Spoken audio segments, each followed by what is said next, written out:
بسم الله الرحمن الرحيم الحمد لله رب العالمين وصلى الله وسلم على سيدنا نبينا محمد وعلى آله وأصحابه أجمعين أما بعد. Remercions Allah subhanahu wa ta'ala de réunir en ce lieu pour accomplir cette ibadah qui est la salat al-Jumu'ah, et qu'Allah azza wa jal puisse faire de nous des serviteurs d'Allah subhanahu wa ta'ala et qu'il puisse nous pardonner nos péchés et nous agréer de sa miséricorde. Nous allons parler d'un nouveau sujet, Inch'Allah ta'ala, qui nous concerne tous et qui est extrêmement important et qui s'intitule la perte de l'envie d'accomplir les adorations. Naam, la perte de l'envie d'accomplir des adorations, la démotivation d'accomplir l'ibadat d'Allah subhanahu wa ta'ala et d'avoir cette envie de le faire. Ce sujet est important parce qu'en fait, c'est malheureusement une maladie et un virus dangereux pour le croyant. Cette démotivation qui va le fait d'inciter à ne plus avoir envie d'adorer Allah Ta'ala, ou bien de l'adorer mais avec une routine et avec des gestes et une gymnastique qui ne te donne aucun fruit, aucun résultat, aucun goût. C'est pour cela que ce rappel il est nécessaire, barakallahu fikoum, et soyons attentifs à ce rappel, Inch'Allah Ta'ala. Nous savons tous, bi'idhnillahi Ta'ala, que nous devons être, dans l'adoration, nous devons être assidus et conscients que cette adoration auprès d'Allah Ta'ala, elle est importante pour notre vie dans ce bas monde. Et il faut que nous ayons la persévérance dans ce bas monde et dans l'au-delà, et avoir une certaine habitude. Donc, chers frères, chères sœurs, chers croyants, y a-t-il pire situation que de voir quelqu'un qui est content d'accomplir des plaisirs de ce bas monde, d'en profiter, hubbu shahawat, et qui est aussi content de faire de bonnes actions dans ce bas monde, mais en rentrant dans le cadre des hubbu shahawat, et malheureusement en parallèle d'oublier les adorations pour Allah Ta'ala, que ces adorations pour Allah soient lourdes, une charge, un fardeau, et que tu deviens fainéant, que ça devient compliqué de toi de faire la prière, de jeûner, de donner des aumônes, etc. C'est une des pires pertes que de se retrouver privé d'accomplir des adorations pour Allah Ta'ala, d'avoir cette envie, ce goût de le faire.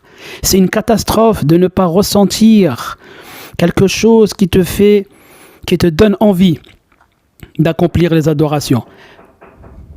Par exemple, nous disions que l'adoration auprès d'Allah subhanahu wa ta'ala, elle est tellement importante que le musulman ne doit pas oublier dans quel cadre il se retrouve.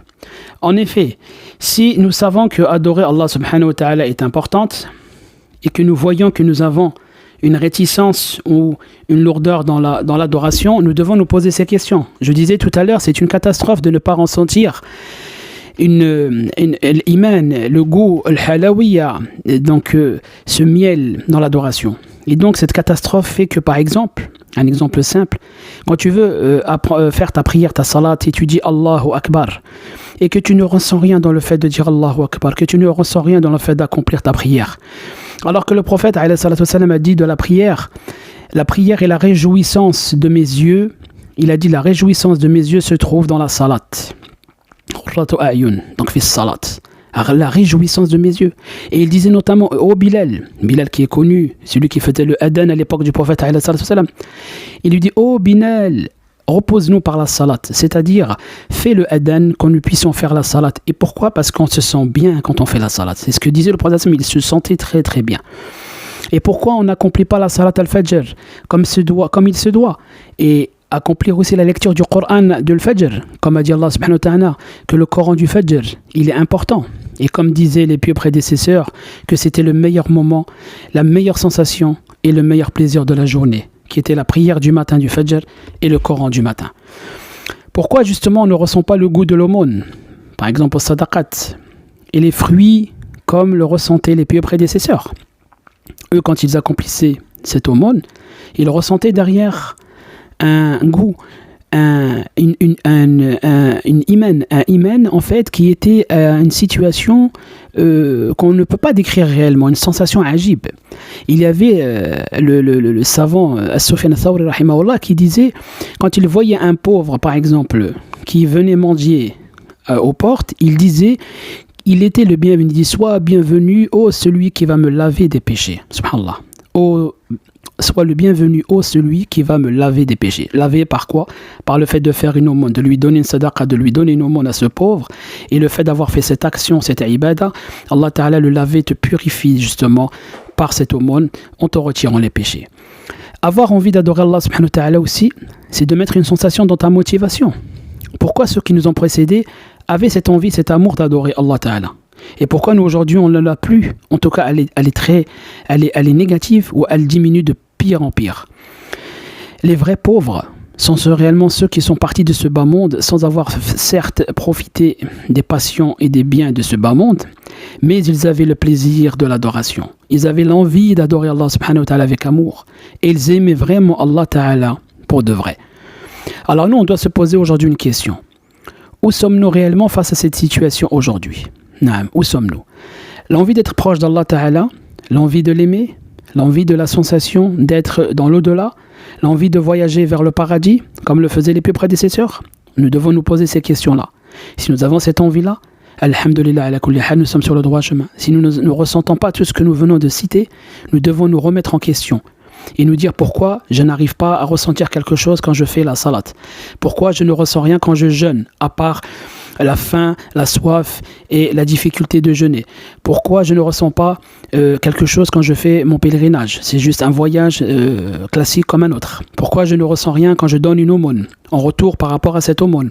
Toutes ces actions et ces bonnes œuvres et ces adorations que nous accomplissons, si nous ne ressentons rien, nous devons nous poser des questions. Et nous devons nous poser des questions parce que c'est extrêmement important de savoir quelles sont les causes du fait de cette démotivation, de la perte de l'envie et la perte de l'adoration d'Allah subhanahu wa ta'ala. Pourquoi nous n'avons plus cette motivation justement de se concurrencer dans les bonnes actions? On doit se poser des questions dans le fait d'accomplir les bonnes œuvres. Et pourquoi, par exemple, au contraire, on se concurrence dans les biens de ce bas monde? On se concurrence dans les plaisirs et les passions de ce bas monde. Qui a la plus belle voiture, qui a la plus belle maison, qui a les plus beaux habits, etc. Qui veut paraître riche. Ces questions-là sont extrêmement importantes chez le croyant, subhanallah. Pourquoi nos adorations sont devenues une charge? Sont devenues un poids, sont devenues un fardeau. C'est devenu quelque chose qui est compliqué pour nous de le faire. Et le fait aussi que nous ne ressentons pas grand-chose, voire rien du tout pour certaines personnes. C'est juste des gestes et une gymnastique, comme je disais tout à l'heure, et une routine quotidienne, avec aucune sensation. Où sont-elles passées ces vraies sensations que nous devons réellement ressentir dans l'accomplissement des adorations? Pourquoi justement tout cela? Ces questions, nous devons nous les poser et nous devons notamment chercher justement les réponses. Parce que premièrement, nous allons citer quelques réponses, mais bien sûr il y a d'autres réponses encore beaucoup plus importantes. Mais nous allons résumer quelques-unes, Inch'Allah ta'ala. Premièrement, parce qu'on commet trop de péchés, et sans les effacer surtout, et surtout les petits péchés. On les a rendus normaux, simples et comme une routine. Je répète, nous accomplissons tellement de péchés que nous oublions de savoir comment les effacer. Et le fait de garder ces péchés alourdissent notre situation, alourdissent notre charge, notre fardeau. Et ces péchés, surtout les petits péchés que nous minimisons, nous les avons rendus tout à fait normaux, simples et comme une routine. Le fait de commettre des péchés, barakallahu fikoum, comme une routine, va noircir ton cœur et le rendre dur et t'éloigner des adorations. Et va te rendre l'adoration lourde et tu deviens aussi fainéant. Abu Huraira radiyallahu anhu a cité et a rapporté que le prophète alayhi salatu wassalam a dit: lorsque le croyant commet un péché, on inscrit un point noir dans son cœur. Et s'il se repent et cesse et implore le pardon, eh bien son cœur est poli de ce péché-là. Mais s'il persiste, cela continue jusqu'à recouvrir tout son cœur. Et c'est la rouille mentionnée par Allah Ta'ala dans le Coran Surat Mutafifun, verset 14, il dit: non, une rouille recouvre plutôt leur cœur en raison de ce qu'ils commettaient. Donc c'est-à-dire en raison des péchés qui ont été commis. Notamment, et à cause de ces péchés, tu as délaissé les adorations, ces envies de les faire, le goût de l'adoration. Et oui, un goût qui t'attire normalement vers Allah Ta'ala, mais là tu vas plus ne l'avoir. Ensuite, il faut savoir qu'Allah subhanahu wa ta'ala a dit que les péchés commis ont été faits par notre propre moyen, par nos propres mains. C'est nous qui avons commis ces péchés, c'est pas quelqu'un qui les a fait à notre place. Il était posé la question plusieurs savants concernant justement comment ça se fait qu'on arrive à perdre le goût, la motivation de l'adoration. Est-ce que c'est le fait de commettre le péché ou de commencer à le faire? Il dit non, il suffit juste de penser au péché, même avant l'accomplissement, et tu es déjà dans la démotivation et tu perds l'envie de faire l'adoration. Donc il faut être très vigilant, barakallahu fikum. Deuxièmement, on a perdu aussi l'envie de l'adoration par le fait de ne plus faire les invocations. Naam, le dhikr, invoquer Allah Azza wa Jal. Penser Allah subhanahu wa ta'ala, avoir Allah dans notre cœur toute la journée, faire l'istighfara, faire le tahlil, faire le tahmid, faire le tasbih. Nous avons perdu cette habitude-là. Les gens dans toute la journée, ils invoquent Allah très peu, voire pas du tout pour certains. Le fait de ne plus penser à Allah Azza wa Jal, de ne plus l'avoir tout le temps avec nous dans la journée, et de ne plus l'avoir dans notre cœur, c'est une grosse perte. Et une démotivation totale pour accomplir les adorations. Oui, si le fait d'oublier Allah Azza wa Jal, eh bien, de ne pas se remettre toujours à l'esprit qu'Allah nous regarde, qu'Allah nous contrôle, qu'Allah Ta'ala nous observe, eh bien ça va te faire perdre justement cette envie de le faire, cette motivation, et de ne rien ressentir, et surtout d'avoir l'accès libre à commettre les péchés par la suite. Donc le dhikr fait vivre le cœur. Barakallahu fikum. Ensuite, troisièmement, il y a l'augmentation des du'as que nous ne faisons pas. Dans quel sens? Ça se rattache au dhikr. Mais aussi l'augmentation des doutes que nous avons malheureusement. Dans le hubbu shahawat, il y a shubuhat, les doutes, le mélange avec les ressemblances, les facilités qui tend et qui penchent vers les interdits. On s'explique, ça veut dire que il y a par exemple le halal, il est évident, le licite. Le haram, il est évident, il est clair, tout est clair. Entre les deux, il y a le doute. Pourquoi je vais chercher le doute? Évitant le doute, penchant plutôt vers ce qui est sûr, ce qui est authentique, ce qui est halal à 100%. Le haram, on évite, on l'esquive. On va vers le droit chemin qui nous ramène vers le khair, le licite à 100%. Le haram, on évite. Le doute, on évite aussi. Ça ne sert à rien de pencher vers le doute qui va nous faire pencher malheureusement vers l'interdit. Chercher trop de facilité t'oriente malheureusement vers ce doute. Et quand il y a le doute, ne cherche pas. Va chercher ce qui est plus clair pour toi, et ce qui est sûr, et où il y a la certitude, il y a l'authenticité. Et ce qui fait qu'à un moment donné, eh bien, Allah subhanahu wa ta'ala va te faciliter, va donner l'envie de l'adoration, et va te donner aussi le sens de tes adorations que tu as justement. Et à partir de ce moment-là, eh bien, tu vas te retrouver dans une situation qui est simple, et qui va te permettre d'adorer Allah ta'ala dans la facilité. Alors nous disions que Allah subhanahu wa ta'ala permet justement cette facilité-là. Et si nous cherchons cette facilité justement dans l'adoration, Allah subhanahu wa ta'ala va nous orienter vers cette adoration-là. Mais si nous cherchons les complications dans l'adoration, Allah subhanahu wa ta'ala ne va pas nous aider et va justement nous laisser livrer à nous-mêmes. Ce qui fait qu'à un moment donné, nous devons savoir où est notre priorité, où se trouve notre priorité justement. Si notre priorité se trouve dans le fait d'adorer Allah subhanahu wa ta'ala, de chercher la facilité pour l'adorer et d'avoir cette envie de l'adorer, nous devons absolument nous éloigner de ces péchés, nous devons nous éloigner de ces doutes, nous devons nous éloigner de tout ce qui peut alourdir le fardeau.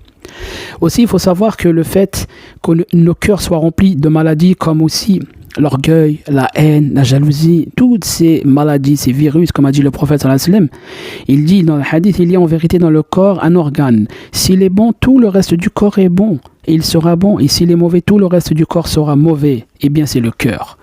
Donc tout dépend du cœur. Si tu as un bon cœur, tout le reste va suivre. Si tu as un mauvais cœur, malheureusement, tout va suivre. Et si ton cœur, il y a des points noirs, et il y a des petits péchés qui s'accumulent, et il y a des mauvaises choses, sache que justement, tout va s'accumuler dans le mal. Le fait aussi de ne plus donner de l'intérêt à nos adorations, de les élever, comme par exemple se dire au moment par exemple où tu fais la salate, et bien peut-être que c'est grâce à cette salate que tu fais maintenant qui va te être la cause de l'entrée au paradis. Naam. Le fait de donner une sadaqa, par exemple de dire à un moment donné je vais donner cette sadaqa et c'est grâce à cette sadaqa, à cette aumône qui va me permettre d'être sous le trône d'Allah Ta'ala Yawm al-Qiyamah le jour du mois dernier. Et donc ce sont ces causes qui font que nous sommes privés malheureusement de ces fruits de l'adoration, donc l'envie d'adorer Allah subhanahu wa ta'ala. Et pour finir, Ibn Jawzi rahimahullah a dit, comme on ne donne pas de l'importance aux adorations, on les a minimisées sans s'en rendre compte, du coup on ne reçoit pas leurs effets sur nous.